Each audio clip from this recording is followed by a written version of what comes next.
Assalamualaikum warahmatullahi wabarakatuh. Saya Mulyani Apriyanti. Saya akan mempresentasikan materi tentang dokumen bisnis.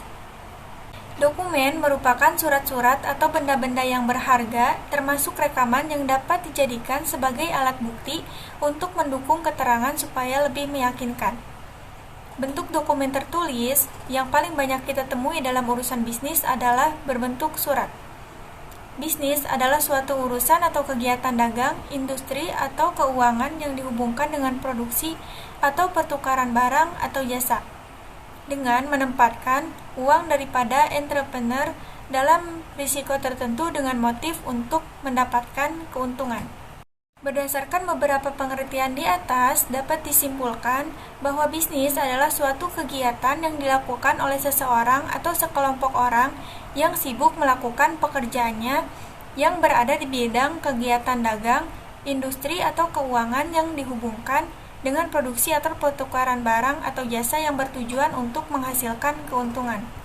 Dari pengertian dokumen dan pengertian bisnis, maka yang dimaksud dengan dokumen bisnis adalah dokumen yang ada hubungannya dengan kegiatan pekerjaan yang menghasilkan barang atau jasa untuk menghasilkan keuntungan. Bentuk dokumen bisnis yang akan kita bahas lebih lanjut adalah dokumen berbentuk tertulis atau surat bisnis. Jenis dokumen bisnis dalam lingkup pariwisata. Surat bisnis merupakan salah satu bentuk surat resmi yang seringkali digunakan oleh perusahaan untuk urusan bisnis. Seperti kita ketahui, kalau sampai saat ini perusahaan masih tetap menggunakan surat sebagai media komunikasi resmi mereka. Walaupun penggunaan surat resmi untuk komunikasi pribadi sudah semakin menipis, namun tidak demikian halnya dengan perusahaan yang masih menggunakan surat.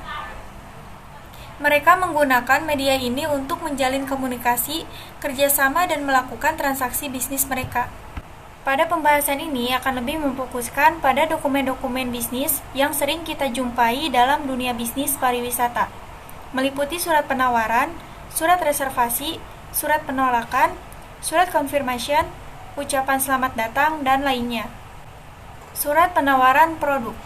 Surat penawaran produk merupakan surat yang dibuat oleh perusahaan untuk menginformasikan produk yang dimiliki atau dihasilkan kepada calon klien atau tamu. Sekian presentasi dari saya, kurang lebihnya mohon maaf. Wassalamualaikum warahmatullahi wabarakatuh.